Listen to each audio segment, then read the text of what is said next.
For anyone that is not familiar with who we are, what we do, and our sponsors, these are some of the folks that support us, and some of our sponsors are in the room. Thank you, Keith.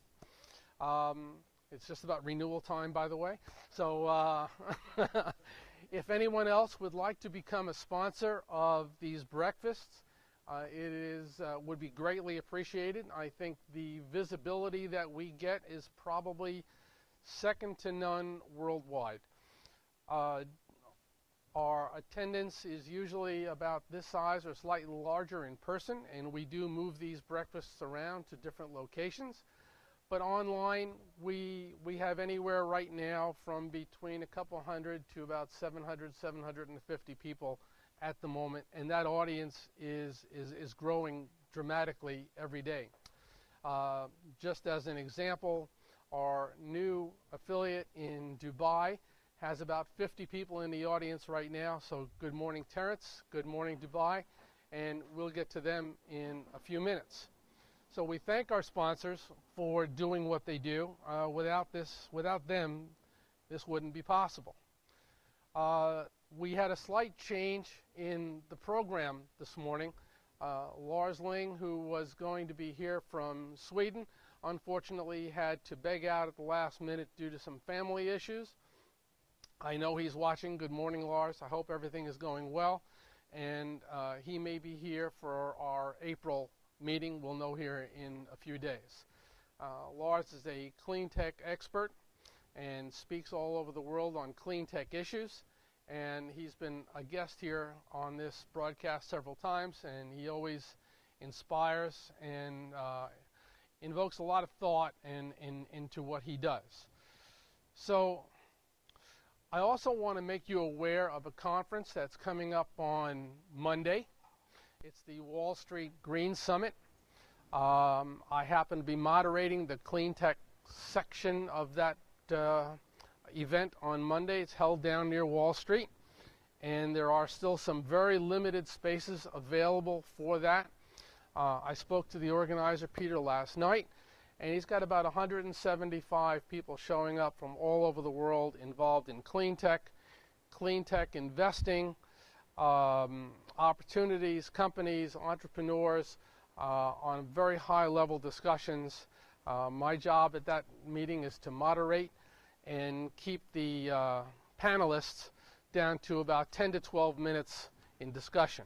So by 10 to 12 minutes, most of them are just warming up. So I'm going to play hall monitor and hopefully keep the panel discussion lively and moving.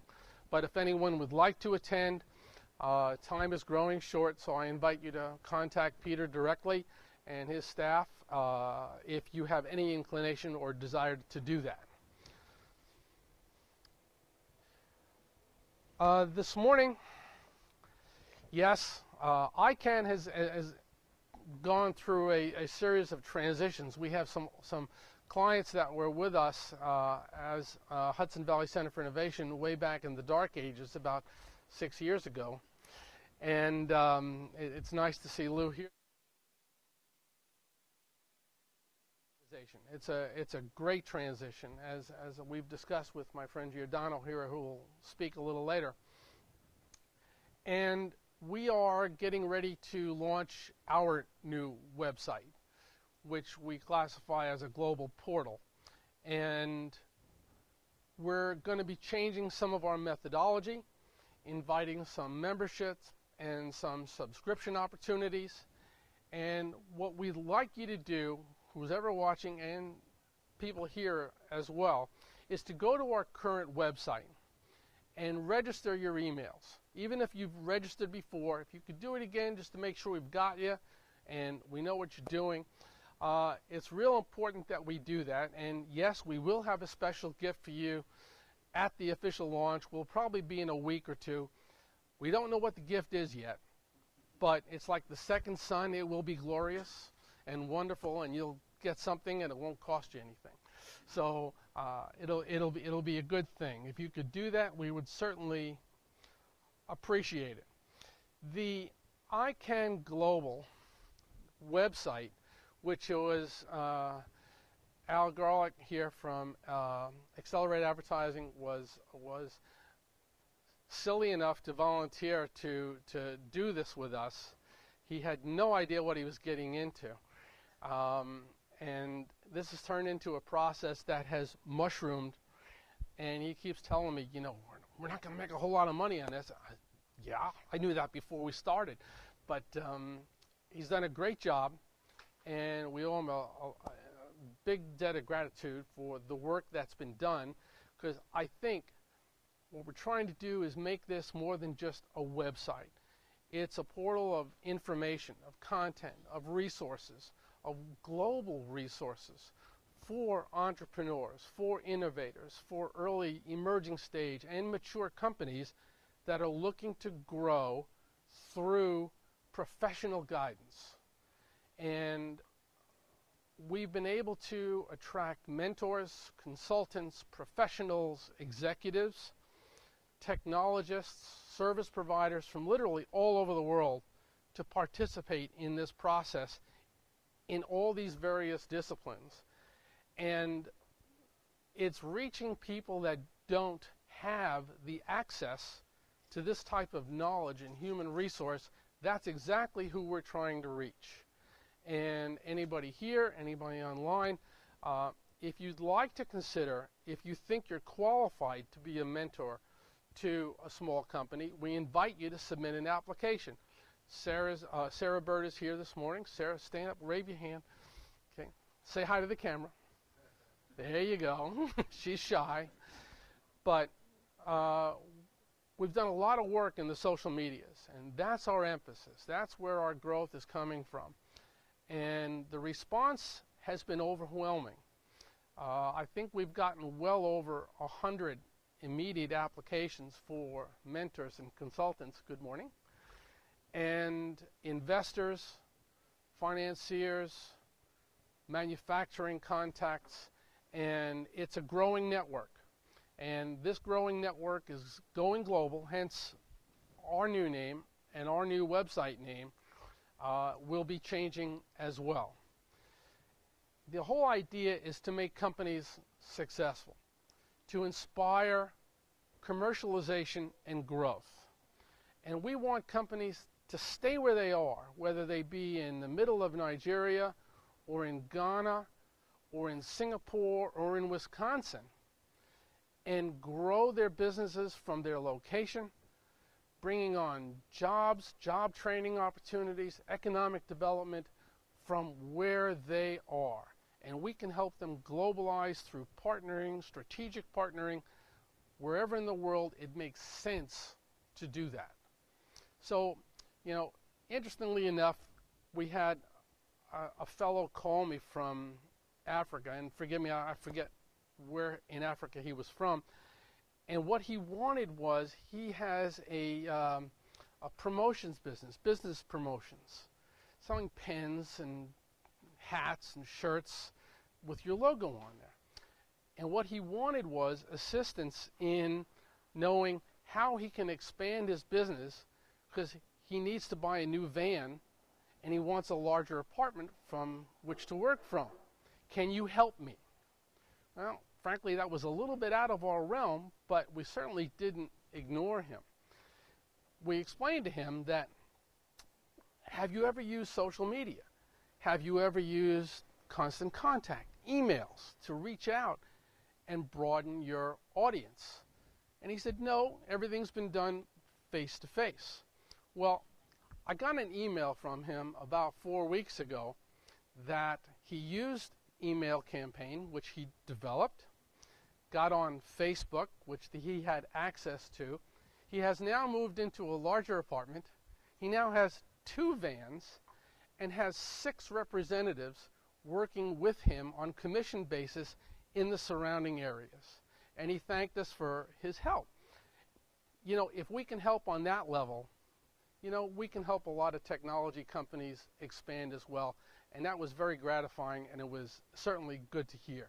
So that's kind of what iCAN-Global is about. You know, why are we doing this? Well, in 2005, the Hudson Valley Center for Innovation came into being. As a not-for-profit, geographically located upstate New York, we had about 20,000 square feet of space and a good cross-section of clients, mentors, etc. to choose from. But we were restricted. As my friend my friend Giordano and I were discussing last night over lots of wine, and I'm sleepy. I don't know about you. And the discussions are, how do we change the paradigms? Traditional incubation, as I'm not going to steal his thunder, will certainly argue there's socialization aspects versus building and growing and economic development are very important, but we felt restricted. And we were focusing on the local community, the regional community. We were focusing on aligning with academia and all sorts of different things as traditional incubation would. But it wasn't quite having the effect that we want. In 2010, the organization went virtual. We gave up our lease. Our building was full. We retained most of our clients, although now they were working out of their houses and the prototypical garage operations in some cases, but in some cases they were not. They were migrating into full-fledged businesses. We didn't see any drop-off in clients. We didn't see any drop-off in the participation. So this was a good thing. And now we're being inundated with smartphones and laptops and computers and networks and digital this and digital that. It was the absolute perfect time to take this quantum leap into the 21st century, and we did, and it working quite well. In 2011, we launched iCAN to kind of change the paradigm again from a Hudson Valley, New York centered operation to more regional, statewide, nationwide. And that started to have an effect.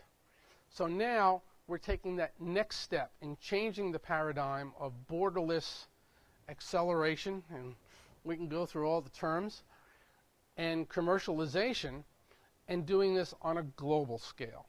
And we think this has a lot of legs. We think it has support. We think it has some phenomenal opportunities for growth in many different areas. So that's kind of the reason for this change. So again, we invite you to, well, hello. Okay. We're focusing now on a couple of key areas. One is economic development. We're working very closely with economic developers in various countries. Most incubators don't do that. Most accelerators don't do that.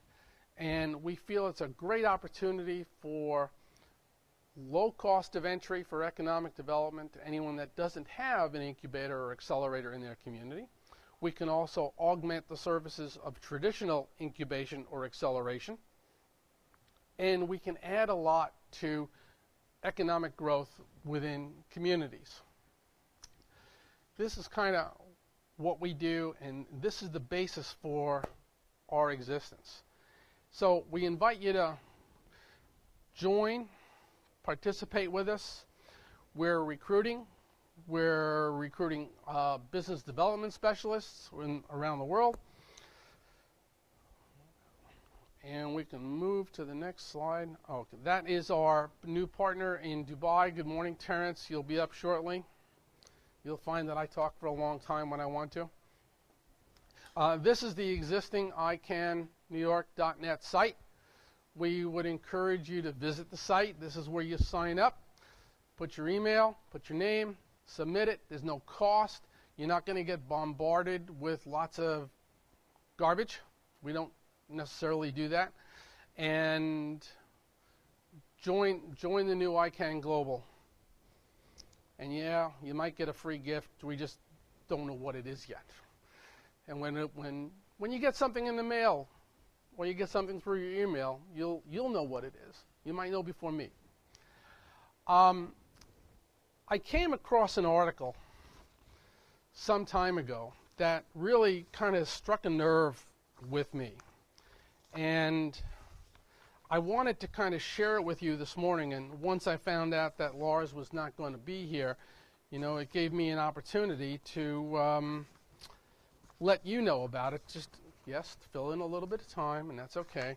I should tell you a funny story before we do that, and Terence, forgive me, but yesterday morning, bright and early, I got a Skype message from Terence Bolden in Dubai. We have a huge problem. I said, what could the problem be? Well, the problem is that he's got a whole bunch of people coming to this event to watch this webcast, and he had them all coming at 5 o'clock. Well, last week, we turned our clocks ahead. So they're coming an hour later. So we had to do a little workaround, but found it interesting, and everything's calm, everything's good, so we're on the road here. But this was a very interesting thing, and you know, kind of we need to ROA. It's the high return on attention. And any one of us that does business either on the phone, through email, through text, through face-to-face, we're always imposing what we want to accomplish on somebody else's attention span.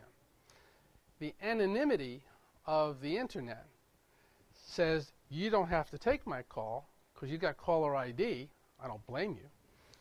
You don't have to take my email because now in the subject line, A, you know who it's from and what I want, and you don't have to do that if you don't feel there's going to be a high return for you. Will it provide the necessary ingredient for you to do business? But, you know, it becomes a very interesting scenario how kind of the world has changed. Some of us who we were just discussing before were alive before there was such thing as email. You know, the world is a quieter place, and everyone in this room, I'm sure, carries a smartphone or has a laptop or has different things. We are, in my estimation, addicted to auditory cues. We have different ringtones for family. We have different ringtones for friends. We have different ringtones for business. We have different ringtones for emails and tweets. We must answer the telephone when it rings because that could be the $1 million phone call. When the dog barks, the kid cries, the copier beeps. All these auditory cues are constant distractions from our day. I know a fellow who only does his email twice a day, once in the morning and once in the evening. I'm not that disciplined. I'm constantly going back and forth, which means I am constantly distracted, which for some of you who get emails from me will understand why the communications are the way they are sometimes. It's distracted. So how do we work with this? Well, in many of your business lives, you need others' attention to succeed. If they don't come to your meeting, return your phone call, or read your email, you can't get anything done. And if you haven't noticed, it's harder to get time with people. Why is that? Because you can't punch through the filter. An English psychologist named Donald Broadbent developed a theory years ago about how humans use filtering to defend themselves against information overload or deception. This filter helps, well, that filter, this filter, I have no idea what's going on. Okay. Nothing? There, go back. Okay. Okay. This filter helps people ignore requests for attention, decline them, or instantly delete them to maintain a modicum of free space to think and work. The more noise, the thicker the filter between your message and your target recipient's consciousness. And today, the world is incredibly noisy. So how do we break through? I tell you, I hate this system. Okay. The secret to success then is to consistently deliver a high return on attention to others, especially those that matter. If time spent with you or your message adds value every time, then you'll have a competitive advantage.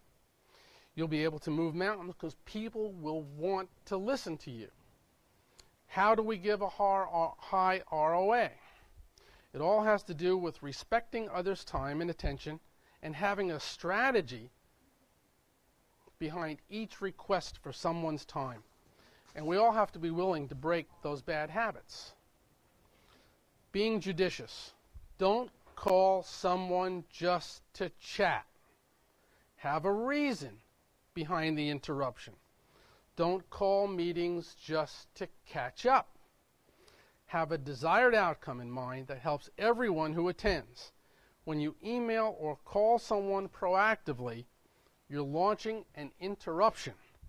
Make each one count. For your email requests, make it simple to glean value from reading your notice. Put your request of the source of urgency in the subject line. Don't let people beat around the bush. Fit it all in the preview pane. Don't write War and Peace. Guilty. Don't get attachment happy. Not guilty. And always think less information preserves my readership. Prepare thyself. Outline what you want to accomplish in the meeting or conversation. In many cases, have an outline about the reason for the interaction, the perspective to be shared, and what's in it for us, not just for me.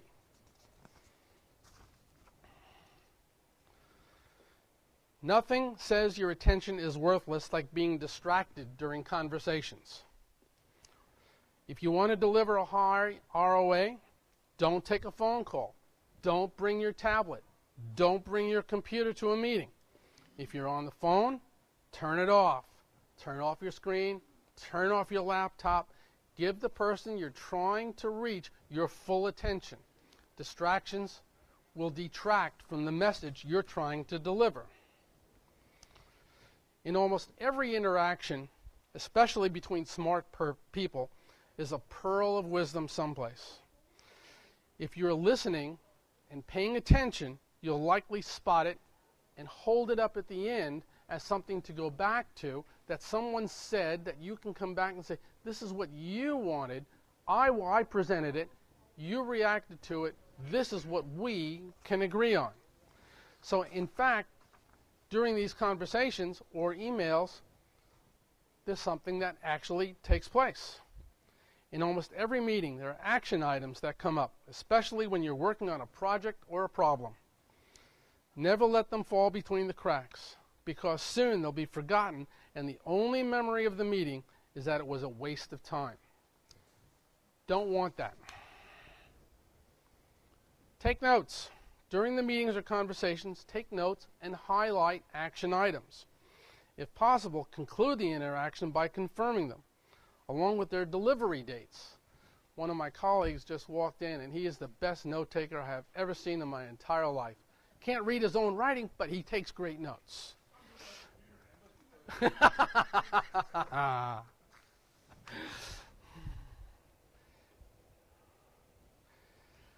Be the signal, not the noise. Oops. I'll leave it alone. Okay. Each one of us has a brand, a promise of an experience or an outcome that sits in the mind of others. This promise is built on our consistent actions over time. Each interaction adds or subtracts from its strength. Sure, it takes work in conversation to deliver a high ROA, and it likely requires you to exhibit a lot of patience, but it's worth it. And, you know, I, as a distracted individual, kind of really enjoy the whole thesis behind this, and something to think about. Are you delivering a high ROA? Are you a distraction? Do people want to take your calls, want to receive your emails, want to hear what you have to say, and are you listening to them? the hardest thing we get to do to teach clients on how to interact with investors, manufacturers, is to learn how to listen. People don't know how to listen. They don't know how to keep their mouth shut and let someone else talk and say what they have to say in order to get the most out of a conversation. So be the signal, not the noise. So I am going to invite Terence. Is Terence, he's not behind the screen. Terence, get behind the screen. You're up, bud. I got to do the right thing here. Tell me when he's on. Tell me when he's available. He's there. Okay. Good morning, Terence. Tell me he's there. He's there. Okay. Is that him? No? No. Trust me, that's not him. I have no idea how to do this. Okay. How do I minimize this screen? Let me see. Hold on.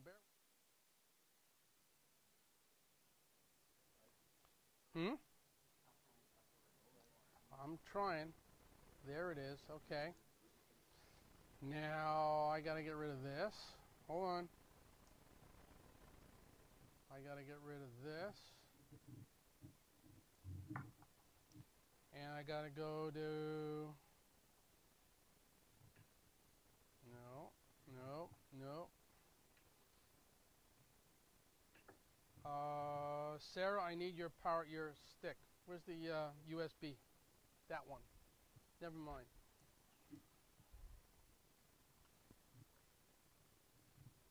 Tell me he's there. Terence, good morning. Say something. Something. Good morning, Les. How are you? That's better. Good morning. How are you? All right, we got you up. Okay, I am. I'm speaking. Good morning. Yeah, we got you up at Good about. Good morning. How are you? We got you up at about 9,000 decibels here. Hello. So. Okay, everybody, take the earplugs out. How we doing? Is he up? Okay. Can you guys hear me? Okay. We can hear you just fine. Good morning. How are you? Can you guys hear me? Okay. Oh, he's not hearing me. I'm doing great. How are you guys? We're all here. We're all here. Oh, well, great. We have... Terence, okay. Let me introduce you. Shush for a second. Okay. Okay. Terence is an American, and he moved to Dubai some time ago to do good business. And he's established a wonderful network, a wonderful way of doing business and interacting with the people in Dubai. And Terence and I found each other through a very circuitous route through a friend of mine down in Florida who runs an incubator, and told Terence was trying to find out who should I do business with to do international and commercialization and technology. And he said, you only got to call you got to call Les, and that's how we met. So the guy in Florida was one of the founders of HVCFI back in 2005. So things have a way of tying together in a nice little knot. And Terence did agree to be our business development specialist in Dubai, and this is a new project for both of us, and we're really excited about having him on board. And Terence, I'm going to turn it over to you, man. Well, Les, thank you very much. We're happy to be a part of what's going on with the iCAN program there in New York, and the slogan just fits anywhere in the world. I'm here in Dubai, but I'm broadcasting from Abu Dhabi today. I live in Abu Dhabi. We have two offices in Dubai and one in Abu Dhabi. And it's an amazing thing when you look at where technology is today, as opposed to where it was when I started working for Dataform Corporation back in 1983, living in San Antonio, Texas. We thought divestiture with Southwestern Bell and the Baby Bells and AT&T was a big deal back then. We saw companies move south toward the border and down into Mexico as a result of NAFTA. And at that time, Southwestern Bell and AT&T moving their operations down, international operations to San Antonio, Texas was a big deal. Today, it's not as big a deal. I mean, we see companies all over the world merging, doing offshore operations and other forms of business programs that are just amazing today. But with technology like Skype that we're using today and other forms of enhancements now, we basically have condensed and collapsed timeframes to where I am at 5:30 in the late afternoon, early evening, and you guys, I think, are at 9:30 early morning. So basically, we're crossing time zones by using technology now. And we literally can take my mouse, give it to Jeremy or give it to Les over there, and they could show you and move everything around on my screen, or I could do the same thing on theirs. We could bring each other into the same time zone and make our presentations. It's a powerful thing. So when we start talking about high tech or clean tech, this technology we're using today makes the point for us that we could be in 2 different time zones, 2 different cities across 2 different sides of the world, and still be in the same place at the same time via, video webcam type technology. So again, Les, it's good to be a part of what you're doing there in New York. We're glad to be partners with iCAN New York. And today we're announcing iCAN UAE, or iCAN, the United Arab Emirates, Abu Dhabi, and Dubai, with TLB Enterprises Holding Group. And I'm excited about this because we had searched far and high and low and wide and deep for the right partner to help us launch our global operations over here. We've been doing network support and networking for some time, and we wanted to expand the boundaries beyond what people normally can think about or do when it comes to business. With technology today, we can shrink those boundaries and shrink the timelines and time zones so that we can actually work through digital services and provisions in the same space at the same time via the World Wide Web. And that's what this partnership that we're launching with you there in New York is all about.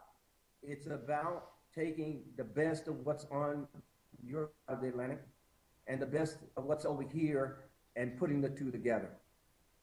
I think when we think about what is the climate like here for business in the UAE, we have to talk a little bit about what the climate is like for business in the US. It's been a brutal past 7 years for most small businesses and medium-sized businesses, and I don't have to tell you guys that. I came here in 2013, the early part of 2012. It's now 2013, and within 14 months, we've been able to expand our business into a global operation and network that we're now tied in with iCAN and other research and development universities in the state of Florida and state of Texas and Arkansas right now.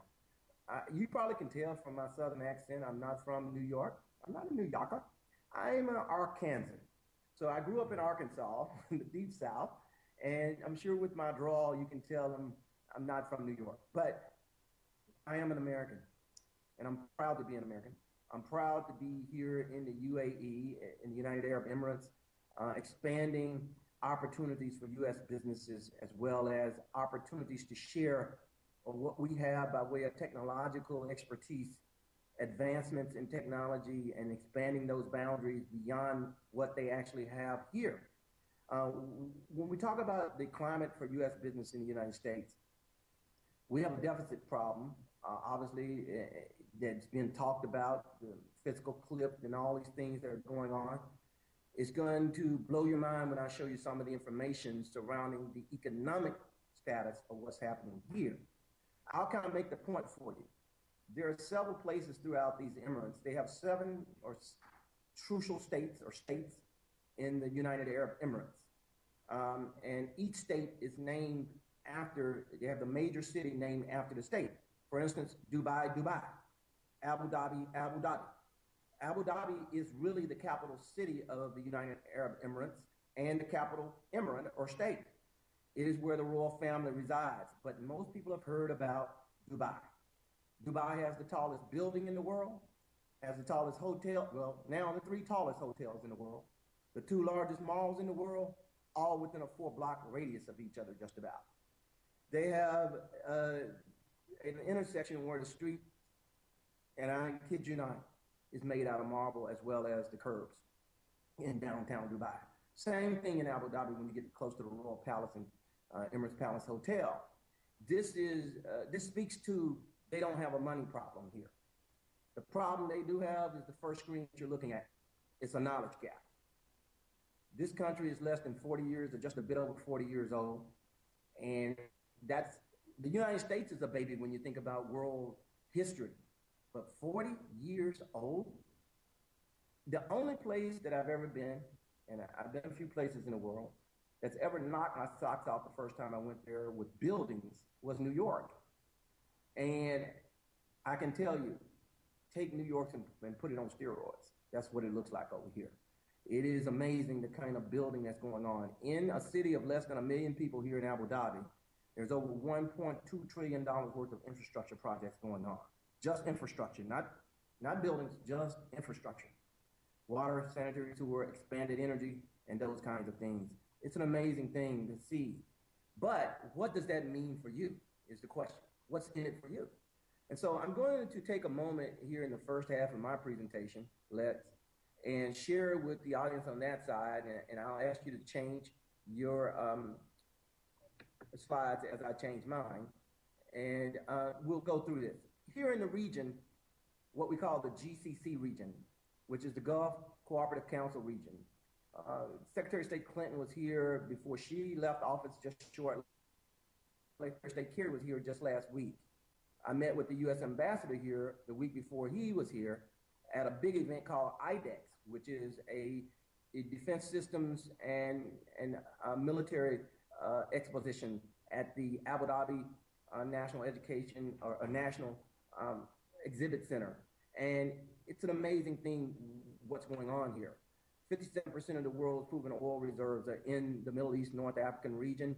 But if you get right down to what we call the Gulf Cooperative Council countries, which is Oman, Bahrain, Saudi Arabia, Kuwait, the United Arab Emirates, and Qatar. 41% of the proven gas resources are here. Houses 8 of the 12 OPEC nations.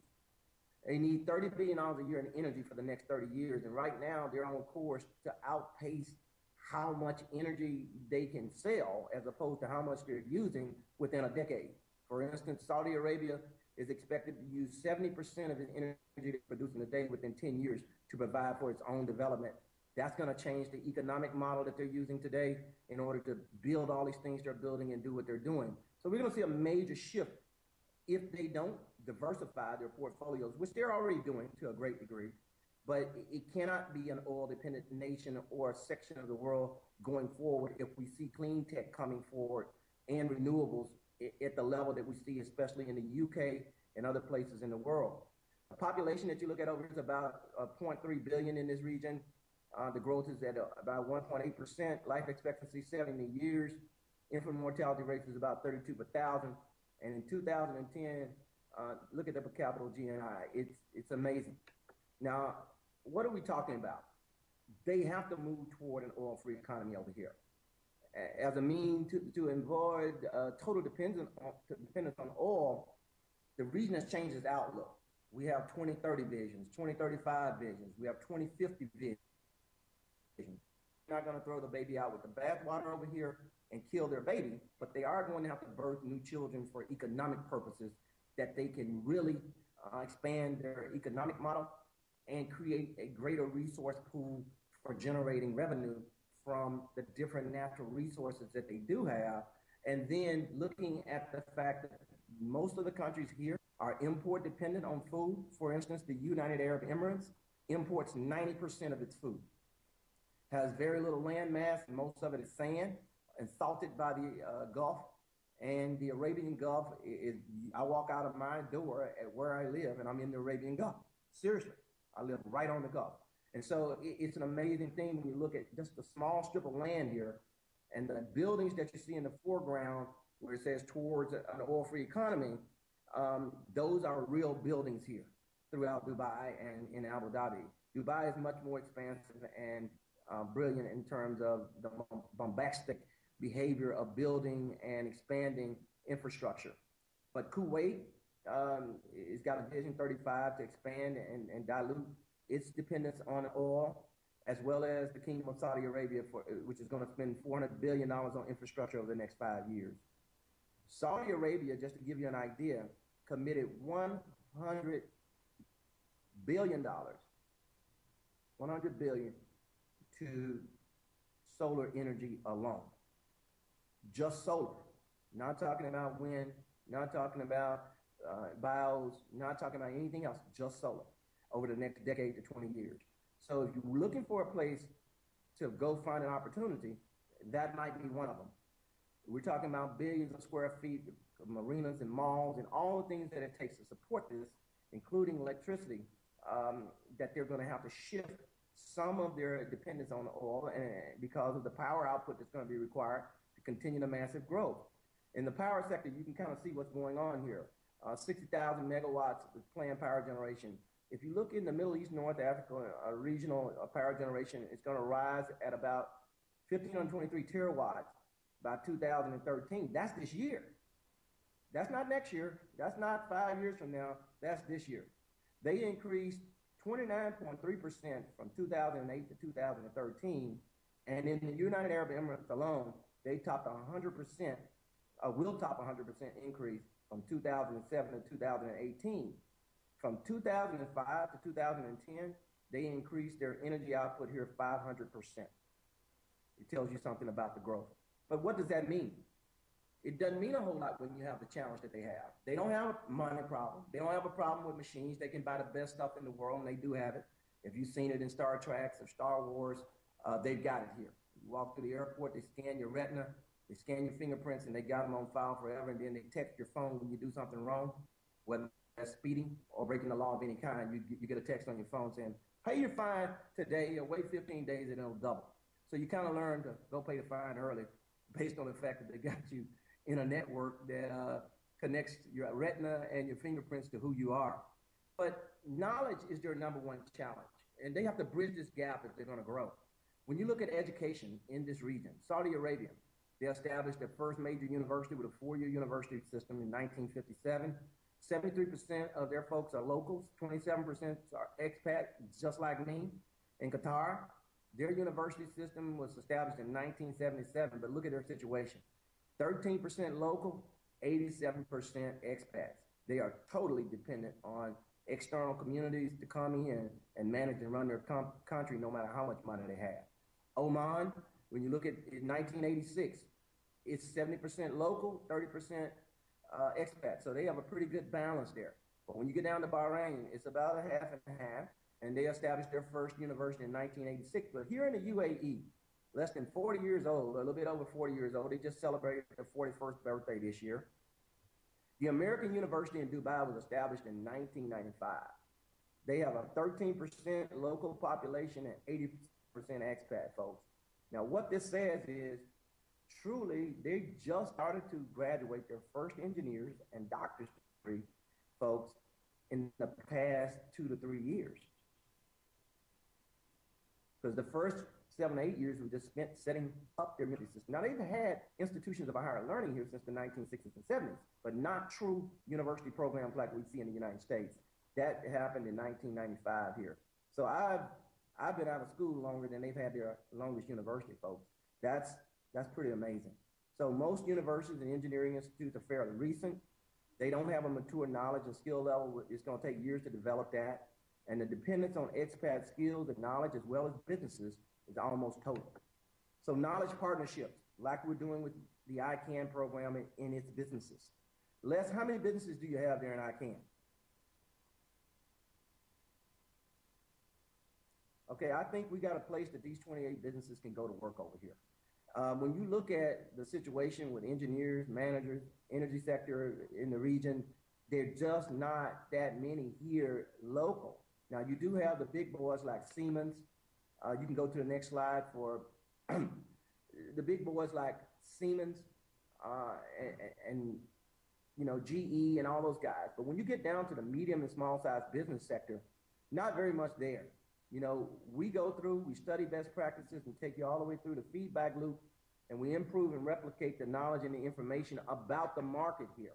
And we share that information with our clients and with the folks there, Les, in your pool of 28 businesses. And we're not trying to sell them on what's going on here. It's going on here. And whether we make the money, somebody will, from the UK or from Pakistan or from India or from China. They have people over here from all over the world. I mean, it's an amazing thing. The only other place I think I've been would be the US, that has a multinational population like you see here. Now, I'm going to go to past the facilities and get out of here, out of this slide, Les, and get to the final slide there. Yeah, just go to the last slide.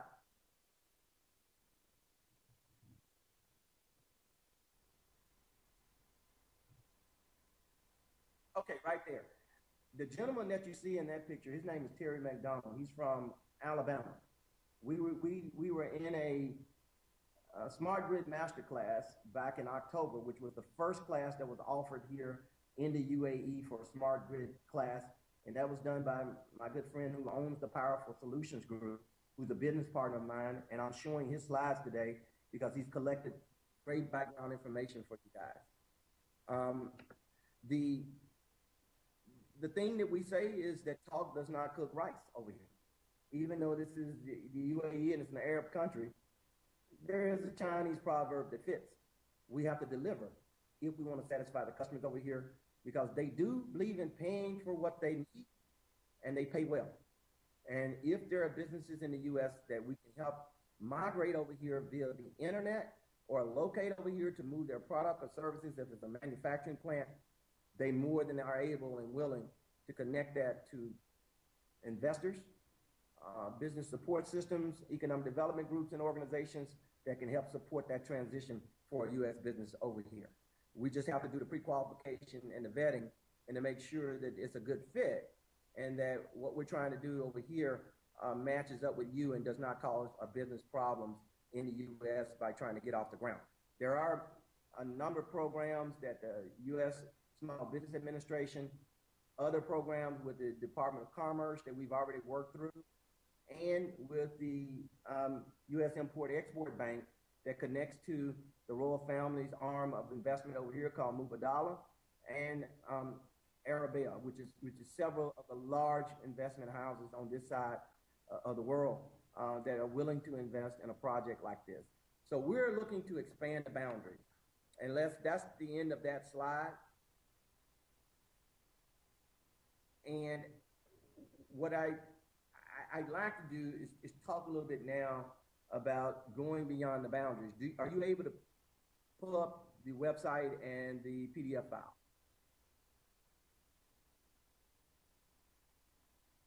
Okay. Okay. Well, what we're going to try to do with this particular piece of information, we're going to share it now, and then we're going to take a break and let's have this back. Okay, that won't be the one that we want to do, Les. Let's hold off on that one for a moment. Let me just share with you what we're talking about. Here in the UAE, we have over a $350 billion surplus in 2012. 350 billion is the surplus that they have here. Amazing when you consider the deficit that we have in the United States. Oil is traded in this part of the world as gold, basically, as you would know. And the only major resources they have big problems with are the ones that they need to live. Food, water, and agricultural type opportunities that really push the boundaries of what they can do in terms of imports and exports and how they balance that. One of the things that I wanted to show from the website, and I'll just talk through this since I don't think we have it over there, is the information concerning the free trade zone. The free trade zone over here allows you to own 100% of your business. It's tax-free. There's no taxes on corporations or individuals over here. And if you actually work over here, like my wife does, you can make up to $98,000 without any U.S. taxes. After that, your tax bill starts. The dirham over here, the AED, is pegged to the U.S. dollar forever. And there's about 3.685 dirhams to a dollar. So the dollar is 3.685 times more powerful. There's very low labor costs over here. There's 150 nationalities working in this area. This has a most friendly USA status, which is a favorite nation status right next to an airline status. It's virtually unaffected by Arab Spring. There are no uprisings over here.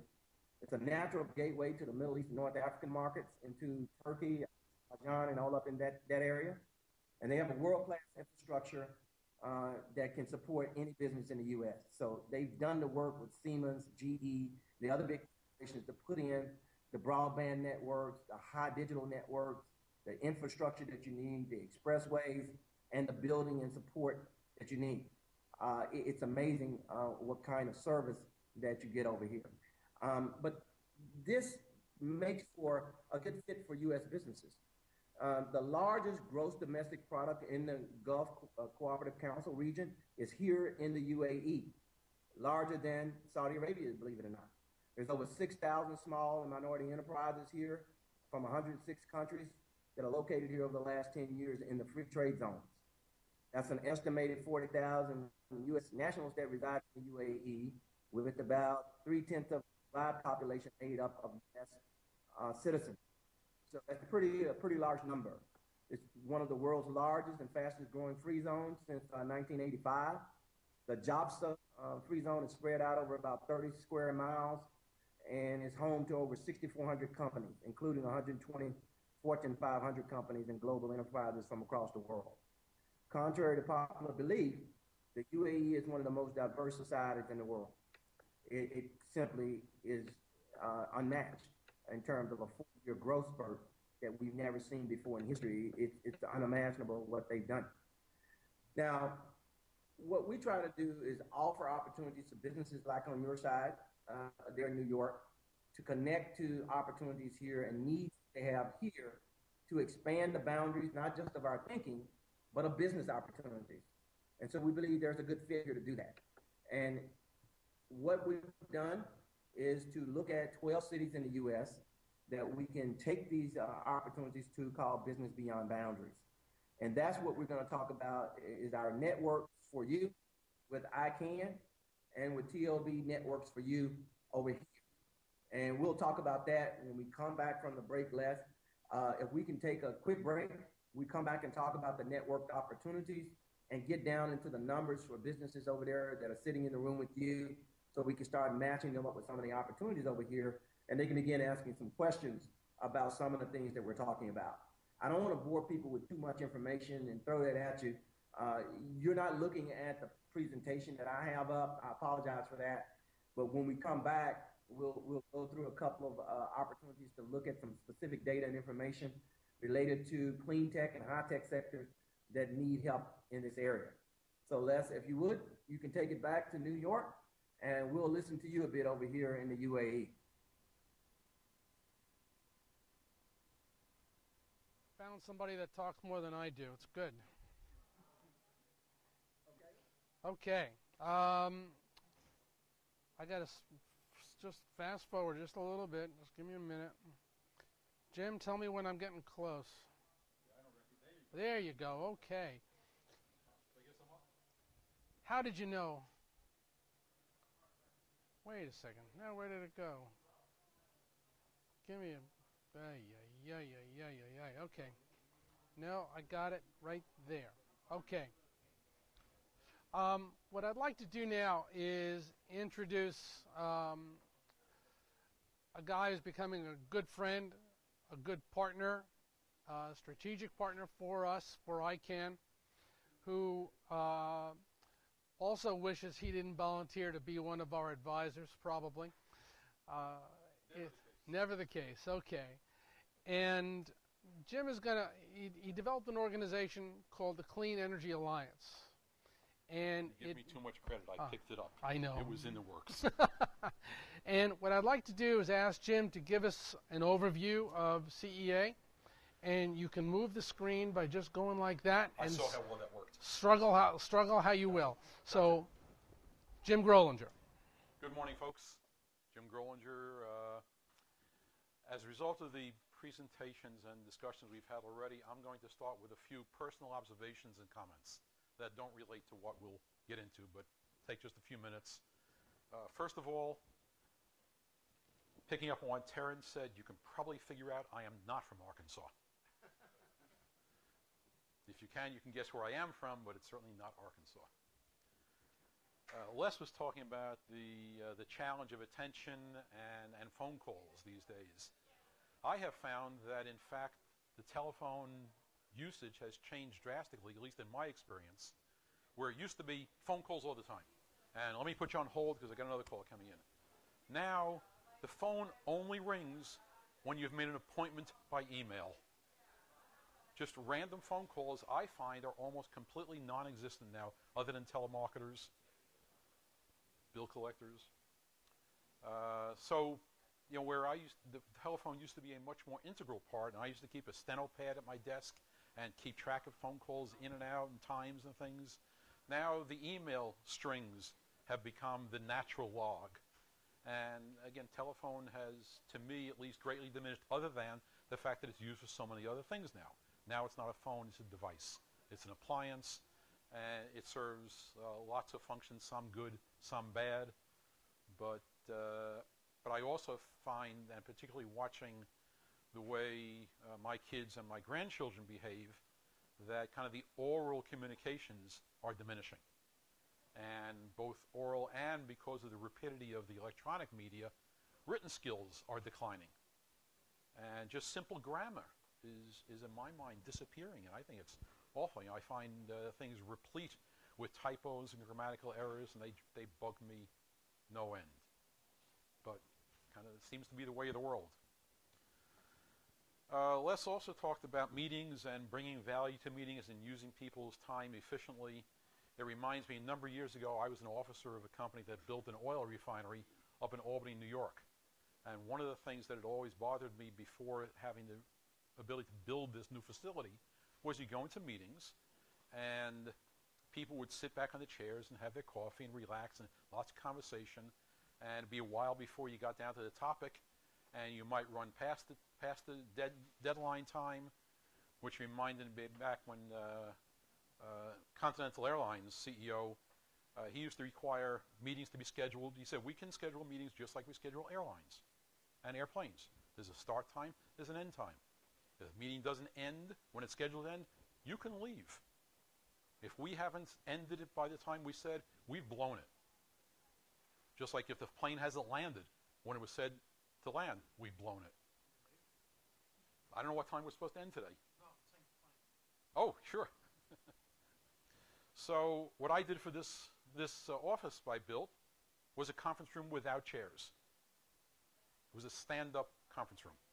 So it had tables like this, only a little higher, so you could write comfortably. But let me tell you, when people couldn't just lay back, sit on their chairs, sip their coffee, the efficiency of the meetings changed drastically. It really worked.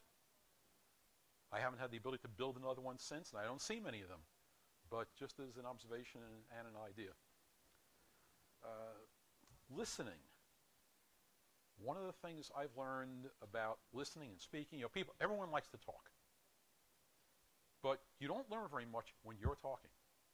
Because presumably you already know what you know. What you don't know is what that person knows, or what that person knows. And particularly in negotiations, I learned what I call the value of silence. That if you're at an uncomfortable point and you're looking for a concession, very often you'll get it. Just stay silent. People feel an obligation to fill silence. And if you're not the one filling it, somebody else will. And in general, that will work to your advantage, not to your disadvantage. So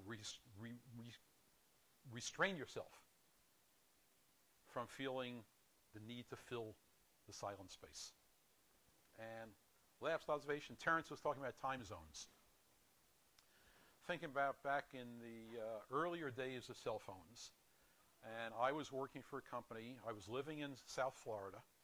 The company I was working for was based in Singapore, and I was doing business in South America and Turkey, and had a cell phone. Well, with that amount of travel, people would call me because they would have no idea where I am. So the phone would ring at 3 o'clock in the morning. Hi, Jim, how are you? This is before we had emails to set up phone calls. And so the challenge of bridging time zones is regrettably not a new one, but certainly one that is, I think, more easily facilitated with things like Skype, because if people were Skyping me, I could have had it off. Although not, because you needed to be able to be reached. So time zones has always been a challenge, and even the 1 hour time change that Lester was mentioning that we wrestled with for today's meeting, those things do happen. Particularly, I had a meeting with Kellogg Corporation a number of years ago, and didn't realize where the dividing line was between the Eastern time zone and Central time zone. And I'm sitting at breakfast, relaxed, because, I got plenty of time. Except the meeting I had was 1 hour different, because it was a different time zone, even though it was only a 30-minute drive. So we had to be alert, and I wasn't. All right, so what do I do now? Part of what I do is I'm the executive director of an entity called the Clean Energy Alliance, which is, as we'll get to in a second, the National Association of Clean Tech Focused Incubators. And as an organization and not an incubator, my mandate is not to mentor companies, although I do that as part of the help I provide to the organization, as well as in a separate incarnation. It's fostering partnerships, it's fostering relationships, because, again, the companies, they know what they know, they don't know what they don't know, and by introducing them to partnerships, to relationships, they get to learn a lot of the things they need to know, but don't know. Now let's see if this, okay, one quick touch seems to do it. So, we are a national association, nonprofit association, and our members are all nonprofit incubators. We have affiliate members that have a wider range of activities that simply want to be in some way supportive of clean tech commercialization and entrepreneurship. One of the words we hear a lot about is entrepreneur, and if I'm going to tell a little story that I heard when I was at the ARPA-E conference in Washington 2 weeks ago that resigning Secretary of Energy Stephen Chu told. And he told a story about a woman, a couple that just got married. And after the ceremony, before the nighttime events, the woman says to the husband, "Dear, please be gentle with me tonight. I'm a virgin." He looks at her and says, "How can you be a virgin? I'm your fourth husband." She says, "Well, let me explain. My first husband was a bon vivant, aggressive, dynamic young man, turned out to be gay. And we never consummated the relationship. My second husband, I didn't want to repeat the same mistake, so he was a much more established, well-rounded, professional gentleman. Turned out he had some issues and was unable to perform. So again, we didn't consummate the relationship. My third husband was a young, dynamic entrepreneur.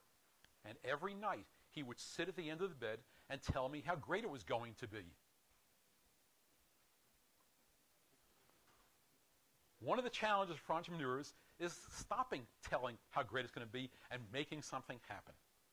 And one of the ways of making something happen is get them into relationships, get them into partnerships, get them into situations where someone's pushing them to finally make it happen. And I mean, one of the things that we've heard about founders of the company whose facility we're in today, as well as a company like Apple, is get a product out there. Don't expect it to be perfect. Don't wait till it's perfect. It will never be. Get it out, get the feedback, get the customer responses, make it better and better, but get it out there. One of the big things we work to do in Clean Energy Alliance in the incubator members is to help companies get it out there. Or one of the aspects I started talking a lot about that people were very uncomfortable initially was create early failures. Not every business idea, not every product idea is going to be successful. And if you simply help someone continue to pursue what, for reasons they don't perceive, but maybe you do, as something that's going to be ultimately a failure, not a success. Help them channel that entrepreneurial talent and drive and spirit into something that has a chance for success. One of my little themes is, if you can't take your product and get it out there and sell it for more than it costs you to make it, you don't have a business, you have a hobby. My wife tells me I have more than enough hobbies. But one of the things CEA does as the organization is help provide to its members, who are the incubators, practices and resources. And I've had some great discussions this morning from the fellow who's going to follow me about some ideas and some of the things he's done along the line of developing practices and resources that we'll have further discussion about how to integrate into the U.S. program. Here's a map that shows the states in which we currently have members. Again, our members all have a focus on clean tech incubation, but in general they are not exclusive or even majority focused on clean tech. For example, I have one member that currently is mentoring 90 companies, of which only 6 are in the clean tech space. So they cover the full gamut of food and construction and IT, obviously strong focus in many of them on pharma, but they all have some participation in clean tech, and that's what qualifies them as being a Clean Energy Alliance member. So my goal ultimately is to turn the country green.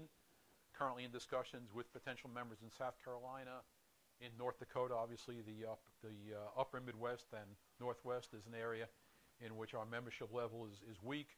Also a discussion going on with a potential member in Oregon. But I'd love to continue coloring the map green.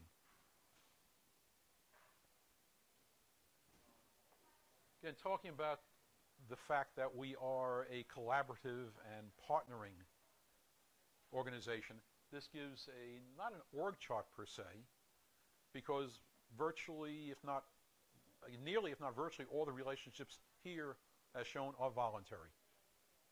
So no one is forced to be here. They're all there because they want to be. So we have relationships with strategic partners.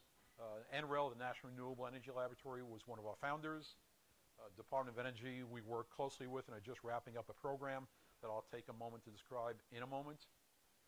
The National Institute of Standards and Technologies has an organization, the Manufacturing Extension Partnership. Again, I'll mention the relationship we have with that organization. And we continue to look for additional partnering organizations, all of which can bring additional resources to CEA and to its members, and all of which hopefully can benefit from that relationship. There's a board of advisors that provides expertise on a national level that complements the board of advisors that most of our members have on local and regional levels. There are the incubators, obviously, they are our members, but below them are what this is really all about, and that's the clients, the emerging companies that range from being one-man or one-woman businesses sitting at a desk in their home to being divisions of major corporations that have found an attractive way of stimulating new business to develop these entrepreneurial approaches. Within the current scope of CEA, which has approximately 40 members, there are about 3,000 companies at various stages of receiving support and commercial development.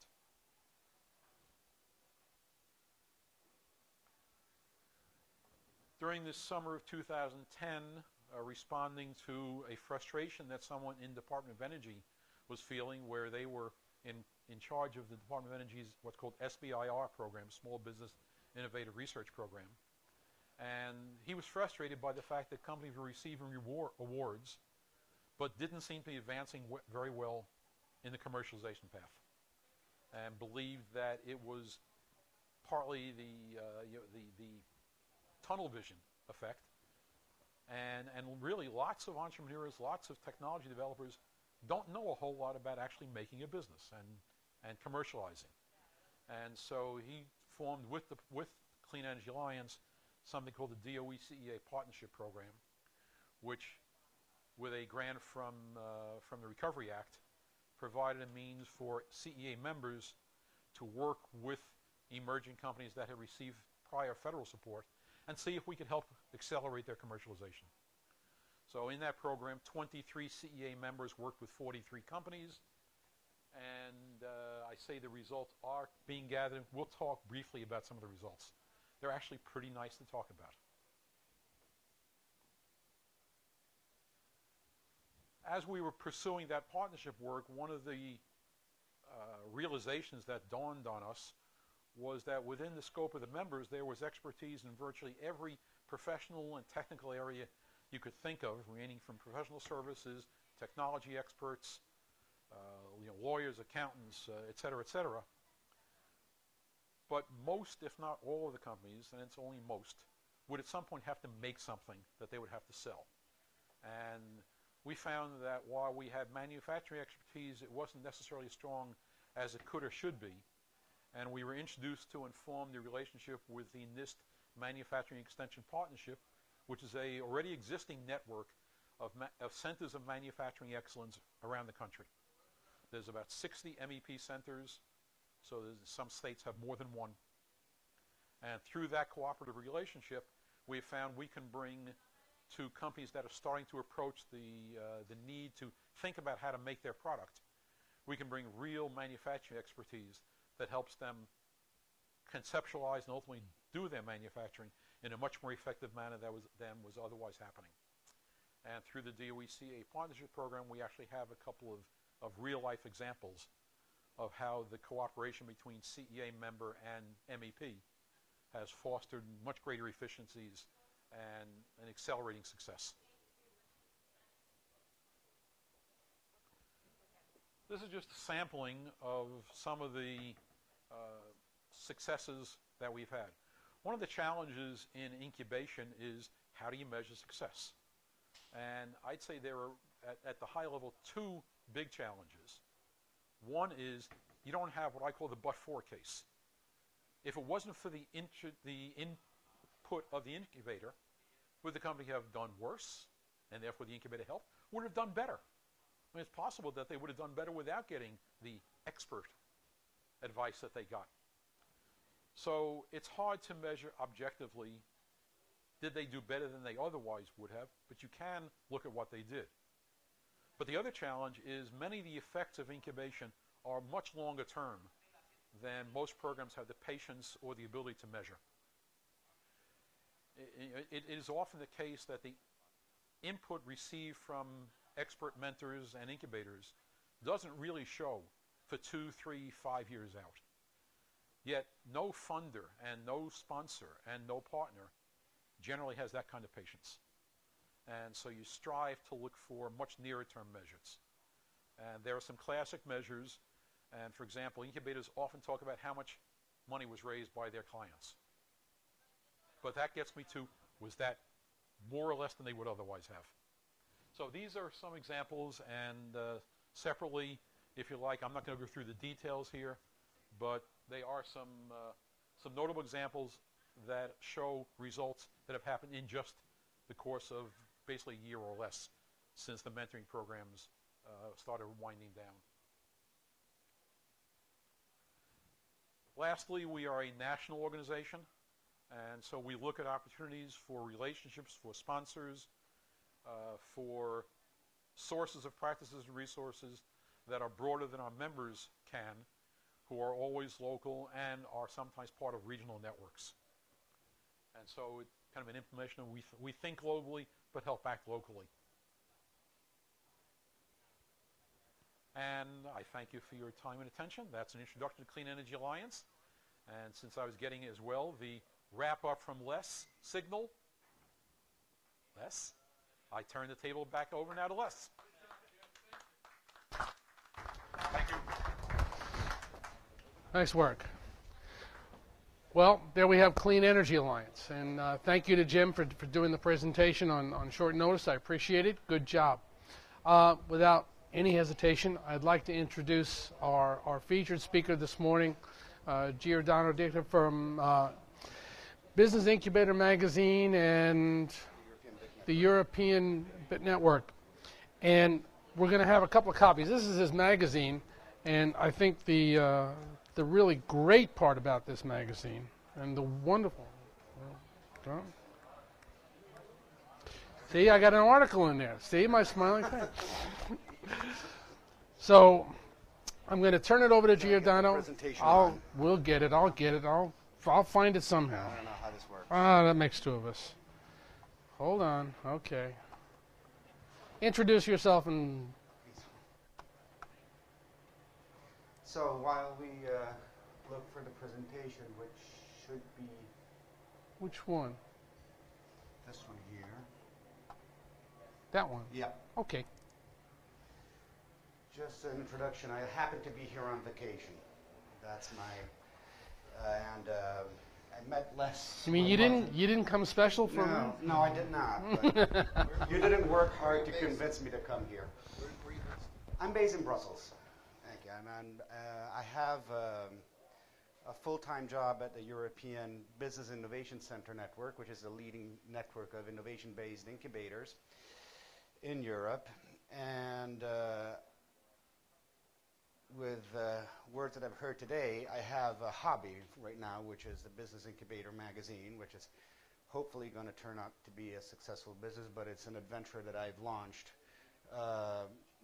10 months ago, and we're into issue 3 now, and we're looking forward to going to the 4th.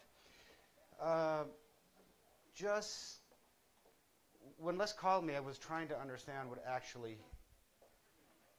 entrepreneurs and incubator manager or staff people in the clean tech sector could find actually interesting, and what they should know actually about Europe and what is happening down there, as I believe the situation is very difficult to interpret right now. And I wanted to talk a little bit about that, then explain how the industry, the incubation industry, actually works down there, and maybe give one or two very quick survey on a couple of things that could be useful for incubators and for the entrepreneurs here in the U.S. if they're looking into Europe as a one way to expand their business. So let me go further here. Yeah, these are the 3 things we're going to talk. Now, these are group photo of the heads of states of the European Union, I would say, with the institutions out there. You can see Schulz, you can see Mr. Monti, you can see Angela Merkel. Everybody seems to go and be very, very happy, and they're all working up together, but the situation is quite different. The situation is quite different, and here you see Mario Draghi, the governor of the European Central Bank, with a clear expression of what has been done. So it's a complicated situation down there right now. And it's complicated because the complication was very much self-inflicted in 1957 when the Treaty of Rome came up and the Union started, actually. So how complicated it is, it's that complicated. All right? Now, this will show you which countries are actually in the European Union, which one are in the Eurozone, which are in the EU Customs Union, which one are in the European Free Trade Association, which one is in the Schengen area, which regulates the free movement of people inside, and the whole Council of Europe, which encompasses all. Now, the difficult part of this is very strictly that right now Europe is looking at 27 countries. There will be 28 in June because Croatia is heading to come in. But for instance, if you look at the European Free Trade Association, you have non-European countries that are not belonging to the European Union inside. The Schengen area, I think it's 25 or 26 countries now, but 5 are not Europe. So they have agreements besides. So that's the level of complexity that you're looking for, and that's mainly why I think we have these difficulties right now, and we're failing the global picture right now in Europe. And the main reason why, when I tend to speak to someone who says, I want to come to Europe to do business, I ask him where in Europe? what country are you going to go in Europe? You got, if you take only the Union, which is the 27 plus one country in June, you got 27 to 28 national governments. That means 27 plus legislations. There is no common legislations on the IP rights, how to file it, where to file it. You can file for an IP in Norway, but not have it recognized in Italy. You can have. It's a complicated situation. Whereas I say to entrepreneurs, come, of course, but tell me where. Decide where, because the European Union is a nice concept still. It's not a reality. They have tried to build it through the Eurozone. There are 26 countries. There are 11 currencies over there. There are 11 currencies in Europe. Some countries have decided to just join the Union, join the Eurozone immediately. Some like the UK, have never come into the Schengen area. Really, don't think, at least when you do, and you want to put your business as Europe being your destination. Think of the Czech Republic, think of Italy, and see whether it's more convenient for you to do that. When I had to establish the company that produces the magazine, I had to do that choice. Where do I establish my company? What is most convenient for me when I do that? Where is it? For various reasons, I chose the UK. But could have been others, of course. Hundreds of cultures, of course. You know Europe. I mean, it's a bit of cultures. It's a wonderful place to be because of that. But, of course, it doesn't make it easy if you want to do business, of course. So that is how complicated the situation is right there. Right now, we're looking at the 5 countries which have the most difficult problems right now. So we're talking of Portugal, Italy, Ireland, Greece, and Spain, which have strong economic problems and strong political instabilities right now. And you don't know what's going to happen.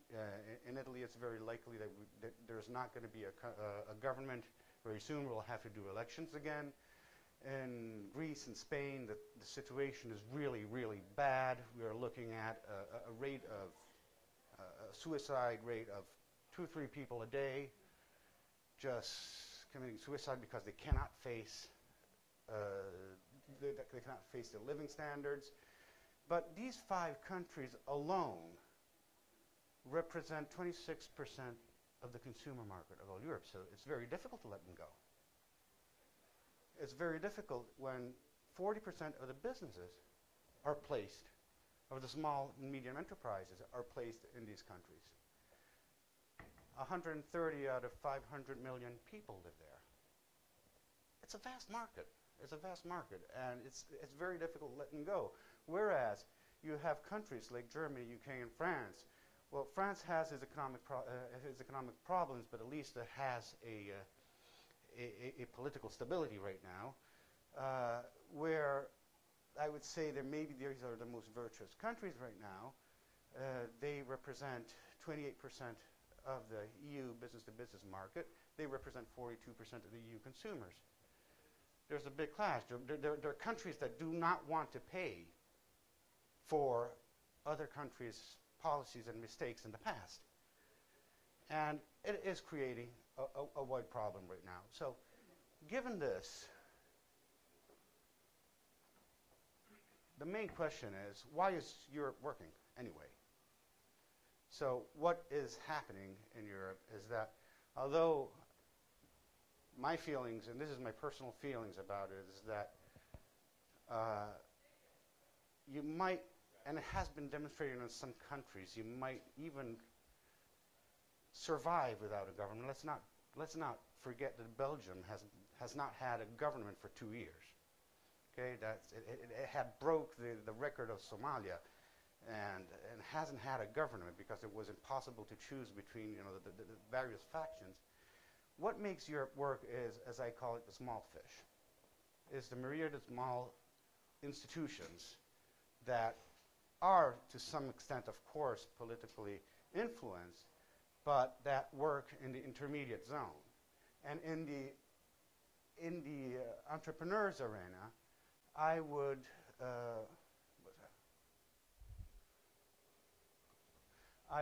of course mention what the networks and the incubators, the accelerators, the science parks, the chambers of commerce, all those that are actually quite strong institutions over there, and they're very well recognized at the local level, and that make things actually work. So, the question is, who can help me over there? Now, the situation is what it is. It's not an easy situation, and if I wanted to give some practical advice, I would say, okay, fine. You have your incubators over there. Okay?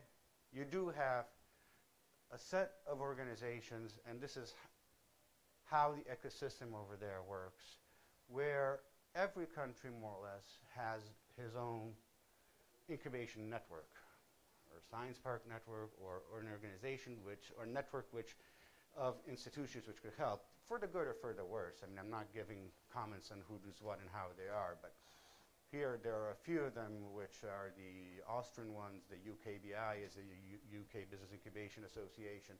ANSES is the Spanish one. Retis is the French network. And they all do their work in their own country. And on the other end, we have a network, which is the European BIC network, which is actually where I happen to work and which is paying my salary right now and gives me a living, which has the aim actually of networking the best incubators in Europe. As you can see, this is an old map, so it's not really up to date, but it can give you an idea of where we stand.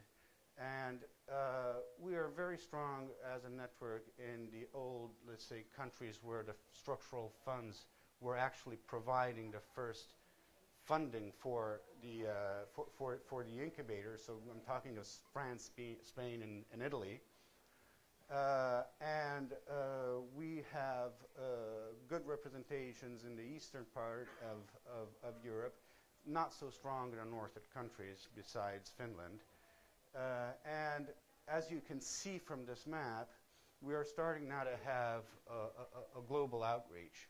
So we have started to get members in Northern Africa, so that's Morocco, that's Tunisia. And the Middle East, we have members in Lebanon, in the Emirates, in Jordan, and Palestine right now. So who are actually being networked. But we're going even further.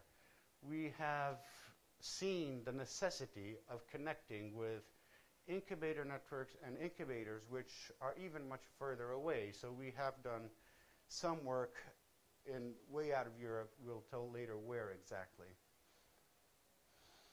So we have an accreditation scheme that we are very proud of. This accreditation scheme, which is, let's say, backs the ECBIC label, is something that we're running for 10 years right now. And it's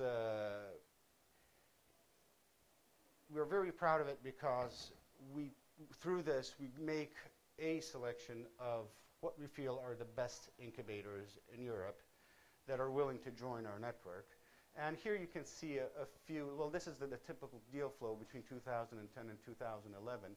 So you can go through the numbers, but probably the interesting figure is the selection process that starts from the first contact, and the first contact that the network has out of close to 100,000 people which are asking for services, to the final startups that are created, which is 5,500. So there is a 5% conversion rate there, which means that, I don't know if it's the same experience that you have in the US, but it means that 5% of the ideas actually are turned into a business in a specific year.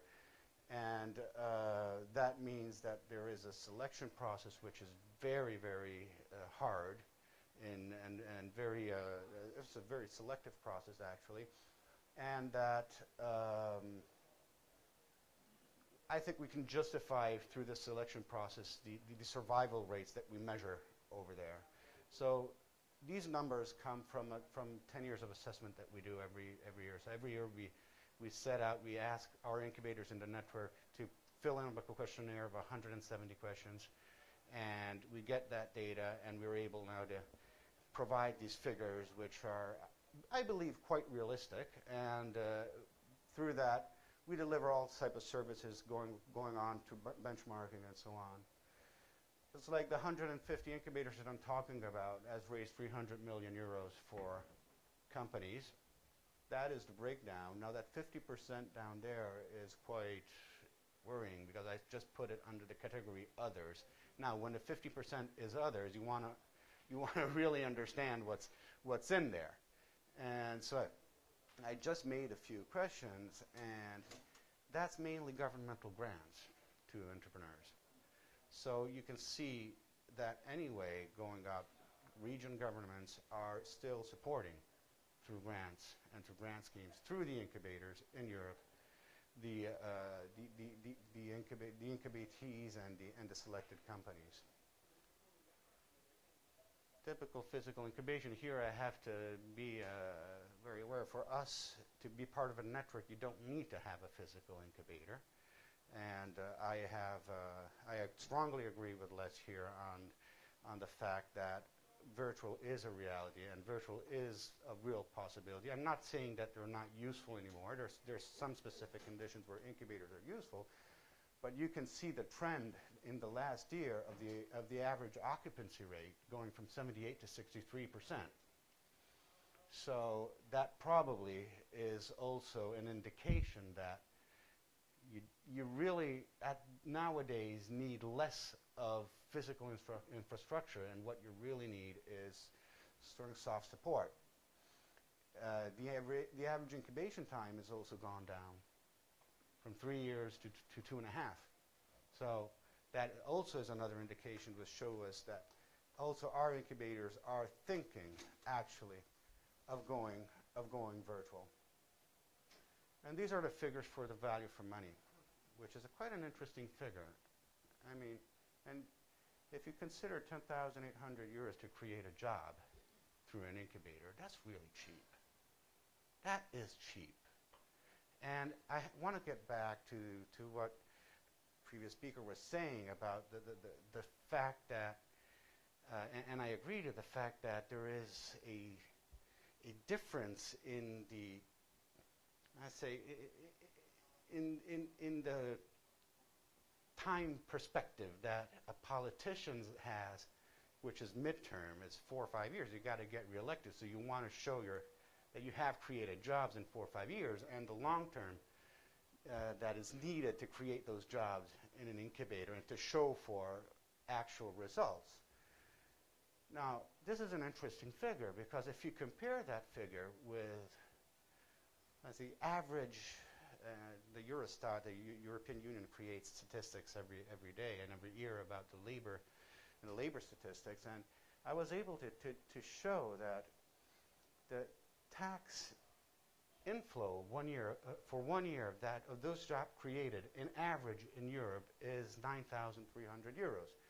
Now, if you have a public financial contribution of 7,800 euros, that means that the government gets its money back in less than a year.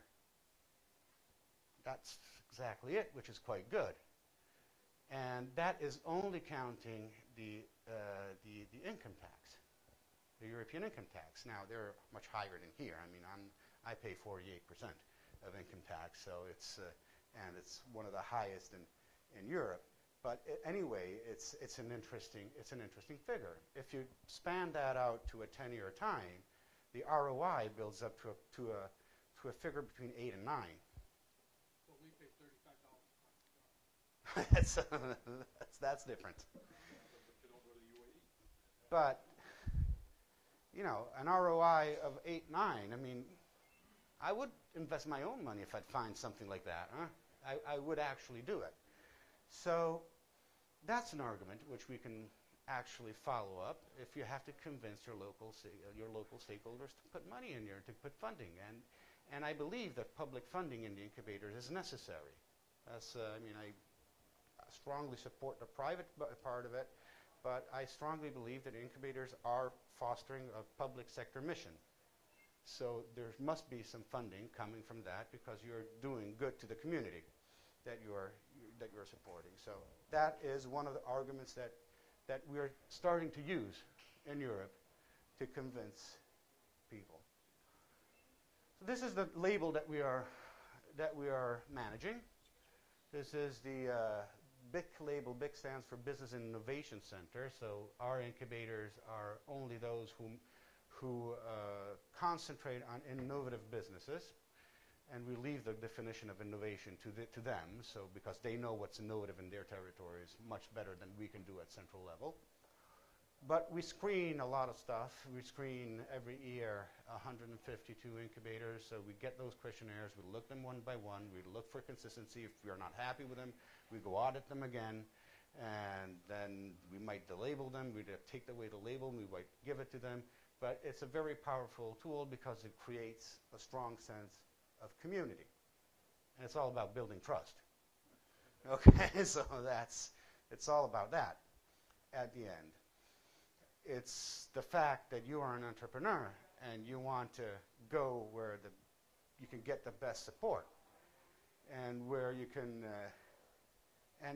having the label, which is not owned by our organization, it's owned by the European Commission,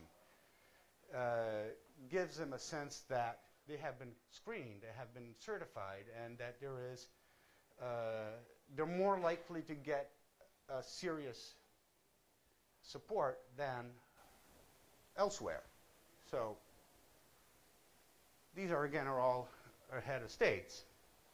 And as I was telling you, it's the same picture as before, but as I was telling, this concept is starting to get the attention of a wider community.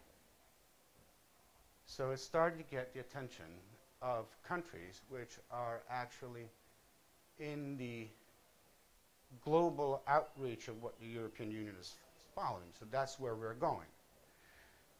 And this means that in the past 2 years, we have set up and we have labeled and accredited incubators in places which you wouldn't think there would be good incubators and good ecosystems, and where you could probably think of doing good business. Now that's the House of Superman, but it's it's not far, because I've done an audit recently, last year in December, in Siberia. And we have 2 accredited members now in Russia. We have 2 of them in Taiwan. We have those that I mentioned before. We have the West Banks, Ramallah. You wouldn't believe the incubator that they have there. It's far better than many that I've seen around.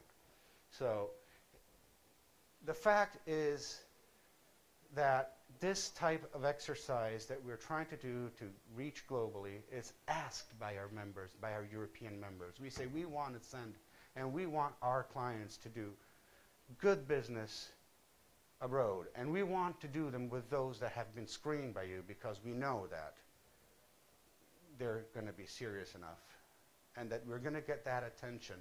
And again, it's a matter of trust. Will you, if you have an entrepreneur that wants to go to Taiwan, would you rather go to someone that is in your association, or would you rather go blindly? That's how we're building the whole concept of soft landing.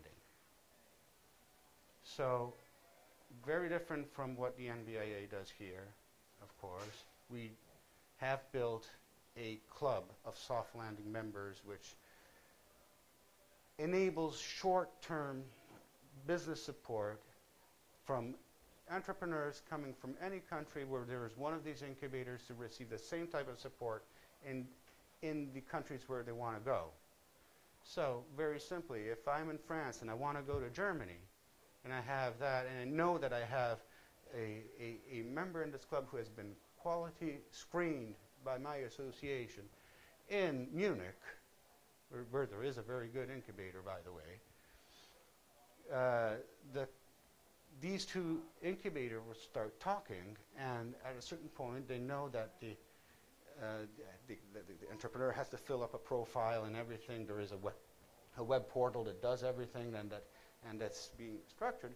We know that that entrepreneur will be treated as one of ours by the person that's there for 5 days, a week, 2 weeks, 3 weeks, whatever type of support is needed.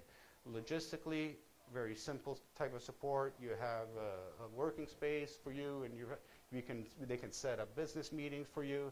They can set up more professional consultancies on what you've got to do, what you won't want to do. But it's really targeted support for incubatees that want to go abroad through the network of incubators. This is working. We launched this last year, and it's working. It's starting to work, I must say. It's been, of course, the launch period and test pilot project period has been developing, but we are having now the first successes, and the first thing we can show of, like an Irish company that went to France and got an investment of €1,200,000 to do business in. You probably know the incubator in Montpellier, but it's one of the most famous over there, one of the most renowned. So, of course, we're clean tech entrepreneurs over here. We're talking of clean tech. And I already, when I got here, I said, unless I know nothing about the clean tech sector, I'm not an expert in that sector, but very shortly, the only thing that I did, and for which I can give some good support in this and some good advice, is, of course, with our network, you could reach interesting places. You could reach Taiwan, you could reach Siberia, you can reach Tatarstan, you could reach Palestine, you could reach the Middle East and all Europe, but of course you got to get the best support. And if I look at my networks, these are the countries where I have seen and where I've screened that are incubators involved in the clean tech sector. So I have the list, just call me and I'll give it to you, because I'm not going to write it, but from Germany, Belgium, and Greece, UK, Switzerland, Spain, Taiwan down there, Italy, Greece, and that one is Hungary. We can find you a partner where you can look. You can look up and see what they're doing, and through us, we can ease that contacts if you want to go in one of these countries. And I'm not saying to Europe because, as I said before, it's quite useless to say that right now. So what other information you can find it? Now, just a few words about where to get that information. As I said before, the Business Incubator magazine is my hobby right now, and I hope it'll become something that will give me some income, but I'm not counting on that. It's still in the publishing industry, and it's very difficult, and we knew that when we started.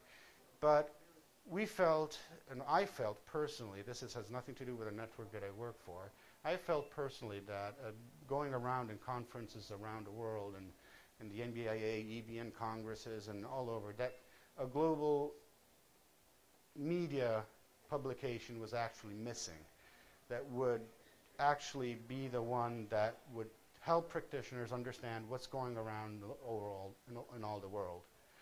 So I found a partner. After 3 or 4 vodkas in Kiev, we decided just to do that, and we set up the company, and we published the first number over there, which is the red one, and then we have a green one here where we have one copy here, and this is the one that was published a couple of weeks ago, so it's probably it is the most recent. And it's really it really has the aim of becoming the magazine of the industry. And we are looking for contributions. So if you have something you think you want to write about, you just need to contact me. I'll be very happy to talk about it and to ease the process. If you think that you need, you want to showcase something, we have a section which is the Incubatee Showcase, where we talk about those entrepreneurs and we highlight the incubator advantage in it. So it's something that will be built up. And then we take, for each time, we take a different country and we do a spotlight on that country. So, well, in this issue, there's Australia, we had Mexico in the one before, but we have also the Palestinian experience. We have all the things that we think, that we come across that we think can have an interest to the practitioners and to those who are looking into it. We have a website you can go, it's the incubatormagazine.com. Go take a look at it. And that's what we call the premium content side. But we have developed also a free user, well, you need to register, of course, a free website where a lot of information is updated constantly. We have sections about the news going on, events going on, training sessions, tools, resources, opinions going on. So you're welcome to go take a look, register on this website, be updated about it, and if you're interested, there's always the possibility to get the premium content on the magazine. Last, of course, but not least, this is the EBN, European BIC Network website, where you'll find the information about the network I was talking about before. And this is it'll be strongly revisited. I'm saying we're killing this website to do another one in July. We'll start the whole process. It should be quick, but it never is. So it's usually quite low. But you'll get the information of. You have a member directory, so you can find the incubators that are networked and directly in the directory. It is free to all, so you can just go and check who's around. That's it for what I had to say. My contacts, I'm on vacation, so I don't have business cards. I am sorry. But you can get all the information. You get all my contacts over there, and I'm usually a very accessible person, so you can disturb me anytime. Thank you very much. Good job. Good job. Well, we've come all around the world today. And we're going to make one more stop in Dubai for some parting information, and then we'll be around here for questions and answers, and if anybody wants to have anything else. Is Terence back on the line? Terence, you there? Hello. Come in, London. Is he back or is he gone? He's there? Terence, if you can hear me, say something. No. I thought it was on. Hold on. Maybe it's not. No, I'm on. I'm always on. I don't need a mic. Terence, come in. Yes, we can hear you guys on this side, but I don't think you can hear us on that side. Now I can hear you. Excuse me? I can hear you now. Okay, good deal. All right, you're gonna do well, the wrap up. I've been riveted by listening to what you guys have been sharing there, and I'm excited about what we're doing here, but as excited about what you have going on there, and it's some of the things that we definitely want to share here in the UAE. And I want to talk a little bit about opportunity and what it means. And our network that we've developed called the Nextro system. And it connects to what you're doing there, Les, in New York. You guys developed and set a standard, I think, for incubator programs around the world. Most incubator programs, as I don't have to tell you guys in New York, it takes 2 to 5 years for those businesses to get to market. And in many cases, they die in that first year that we call the valley of death before they ever make a dime in revenue. We've had an opportunity to develop 3 companies that I oversee: Clean and Green Enterprises, Savine Incorporated, which is a marine hydrokinetic energy company, and a research and development group out of Melbourne, Florida. And then we started a consortium of consulting services for aquaponics, hydroponics, aquaculture, environmental agriculture, and clean water, clean energy solutions over here called GrowWet, GROWET, which is global renewable options for water and energy technology. You can live without a lot of stuff, including food for a good period of time. But you don't get water in about 24 to 72 hours, bad stuff happens, mainly you die. And so these become critical issues in the parts of the world where I live and throughout nations that have salt water as the main source of water. Then they have to desalinate. 50% of the world's desalination comes out of Abu Dhabi, Dubai, here in the UAE. 50% of the world's desalination production. That's mind-boggling. A country the size of Maine in the United States producing 50% of the world's desalinated water. You guys might want to provide some solutions for desalinated water with your clean tech program there in New York. I think you got a market for you. In Saudi Arabia, same thing. They're setting the standard when it comes to solar energy systems and grid parity as it relates to solar energy. That's a big issue. So in order to support these types of operations, you need a network. And what we say is TLB networks for you. Now, when we use the word network system, it's a term that I introduced to the United Nations at a Future World Energy Summit. And we're going to go to Greece in November to discuss this with the Undersecretary of the United Nations, Mr. John Clough, and who is also the Executive Director for the Human Settlement Program, Habitat Settlements Program under the United Nations, along with about 8 other individuals. And Les, I want to thank you for connecting me with Andreas, and he's been wonderful in terms of looking at hosting our group to put up an event at the Global Entrepreneurial Summit in Greece in November. So these are global type issues that we're talking about, but we can expand the boundaries and shrink the walls that divide countries using technology. The Nexus system is basically the nexus and ecosystem combined of business. The nexus between the needs of one country to provisions or from the provisions of another country that has maybe greater technological expertise, but no money. And one country that has maybe plenty of money, but not a lot of expertise in the areas of technologies that we'd be used to seeing in the U.S., the U.K., and other places. So how do you bridge those boundaries and expand them to collapse and condense the things that divide us and bring businesses together?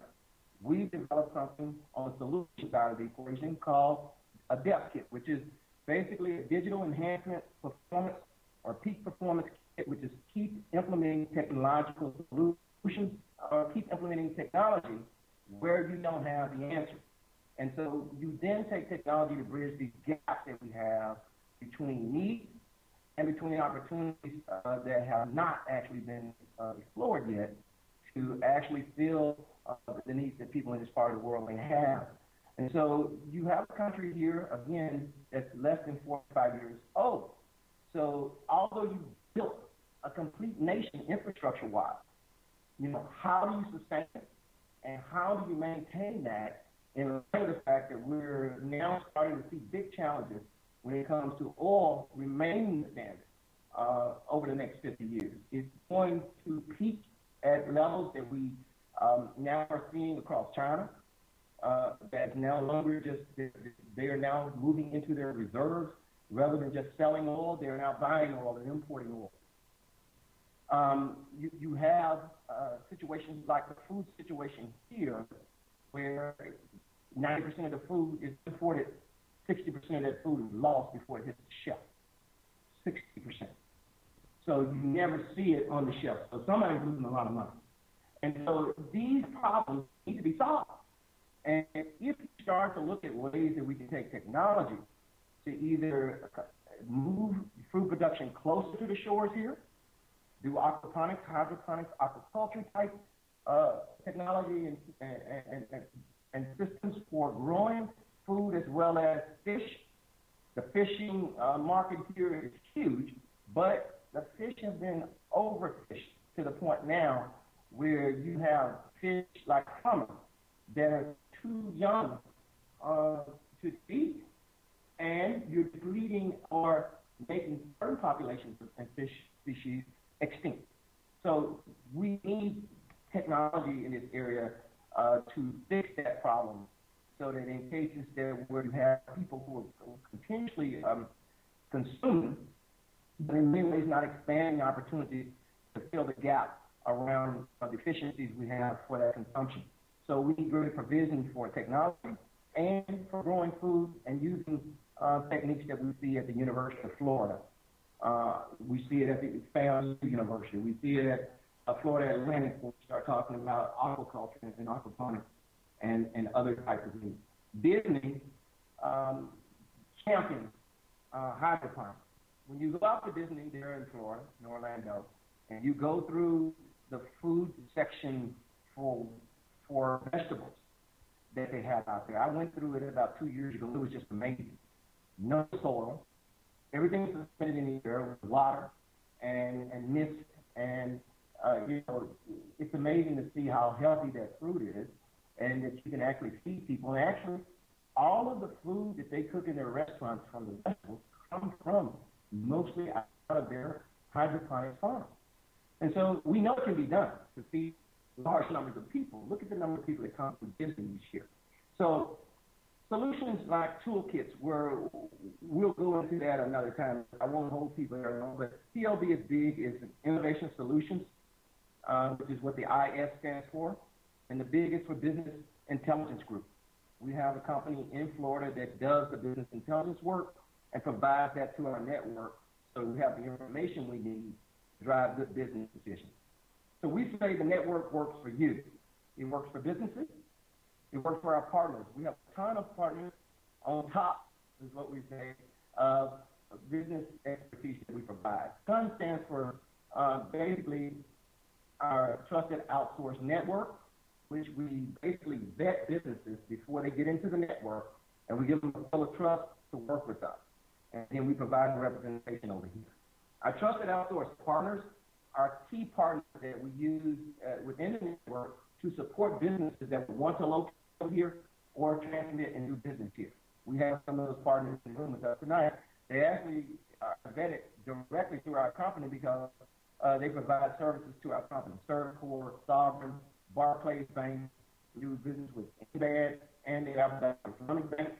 And so Lloyd's London is a part of our network as well. And so we've expanded our opportunities to work with those relationships. And now we're engaging other groups to training on the ground, like those groups that's here in the room with us tonight. We've looked at their track record, and it's outstanding. We know they provide work through the Abu Dhabi Education Council, which, by the way, my wife works for, and I'm proud to say she's the managing director over there right now, actually managing director for the professional development part. And that's $100 million a year department. So they're serious about education over here, though the gap is huge than what we see in the West. Then we take and move to the right side of the quadrant, where we're talking about revenue. This is where iCAN comes in, and we say iCAN New York, but iCAN UAE, which is the program there with Les. There are paid memberships and training distribution type opportunities for distributed partnerships and other forms of relationships that you can generate revenue through for customers. And then for people, or for individuals, we have a basic membership program where we're going to be joining now with the iCAN network, discussion boards, forums, self-help groups, and then shared consultancy. This is where businesses within the network can provide their own consultancy and trade out and barter with one another rather than paying money, but they have to be a member of the network and have gotten a seal of trust in order to be a trusted outsource partner to join the network.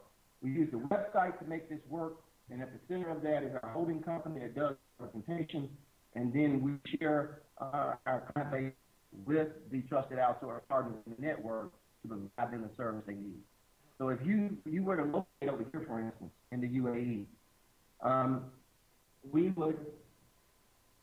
would actually allow you to connect with our partners and provide you with the service you need. I just had a little glitch here with one of my slides. Let's move to the second slide. Terence, we only got a couple of minutes left, so. Let me do this slide in 2 minutes, these 2 slides. Okay?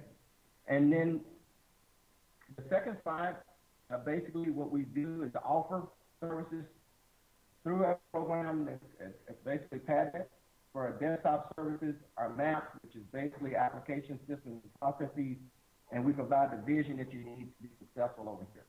So let's go to the last slide. If you guys can move to the last slide, Les. Is that the last one? It's as own knowledge. Yes.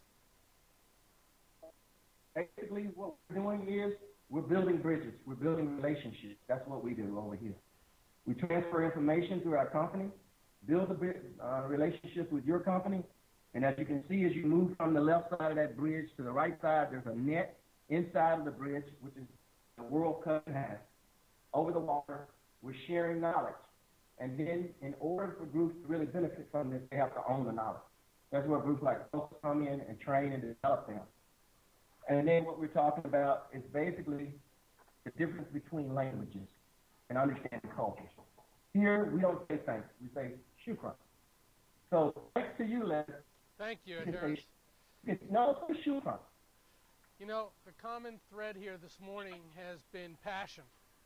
The passion for incubation, the passion for commercialization, development, the passion for small business growth, commercialization around the world, different places doing different things, but all these people share that passion.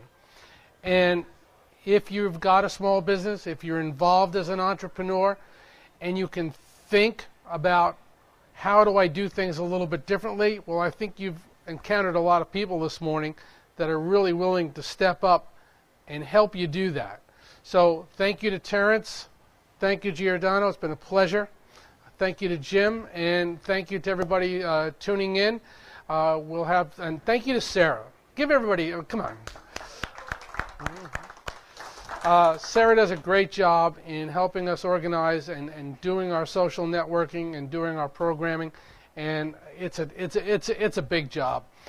I'm glad she's doing it and not me. So thank you all for coming. Have a productive day, and we'll see you next time. Thank you very much. Take care.